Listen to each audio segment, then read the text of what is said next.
Family pressures me to reconnect with my dad. After years of abandonment, but I stand my ground and refuse to let him back into my life. So, picture this.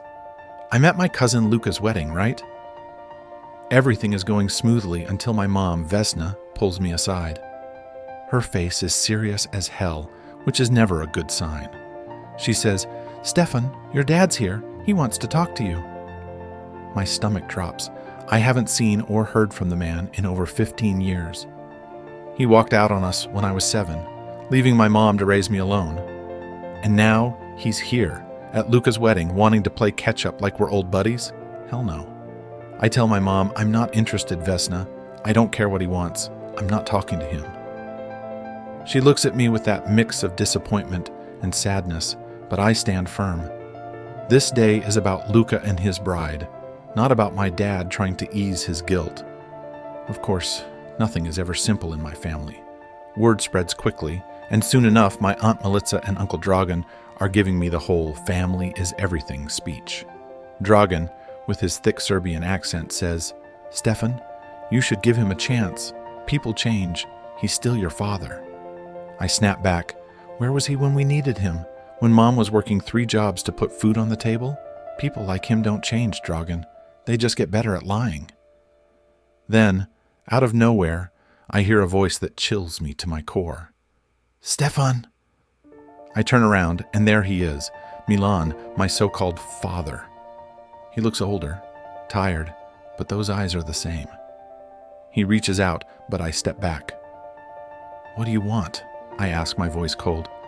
"I just want to talk, son," he says. I laugh bitterly. "Talk? Now you want to talk? 15 years too late, Milan." I walk away, leaving him standing there, looking like he just lost his best friend. After the wedding, my family doesn't let up. My mom tries to guilt-trip me, saying how hard it was for her to raise me alone and how I should at least hear Milan out for her sake. "Vesna, I love you, but you're asking too much.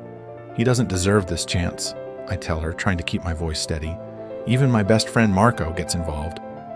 Over beers, he says, "Dude, maybe you should at least hear the guy out. Closure and all that shit." But I'm not buying it. Closure? What closure? He left, Marco. He chose to leave us and never looked back. I don't owe him anything. I can tell they're all frustrated with me, but I don't care. This is my life, and I'll be damned if I let that man back into it. Weeks pass, and the pressure only increases. My mom drops the bomb. "Stefan, if you don't talk to him, I don't think I can keep supporting you." My jaw drops. "Are you serious? You're choosing him over me?" She looks pained but nods. "It's not about choosing, Stefan. It's about healing our family." I'm fuming. Healing? How does dragging a toxic person back into our lives heal anything? You want to throw away everything we've built for some asshole who abandoned us. But she's made up her mind.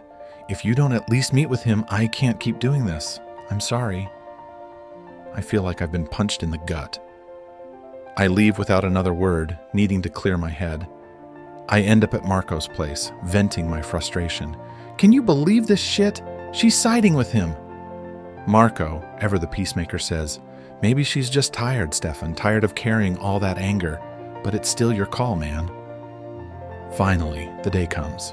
My mom arranges a meeting at our favorite cafe.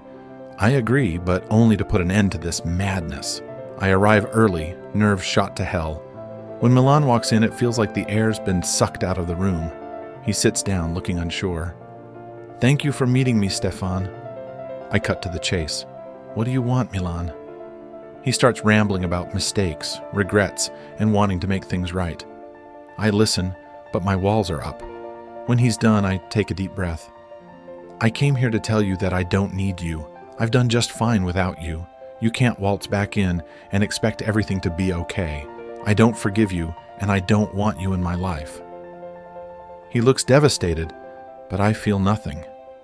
I stand up to leave, but before I go, I add, "And don't ever contact me again. I mean it."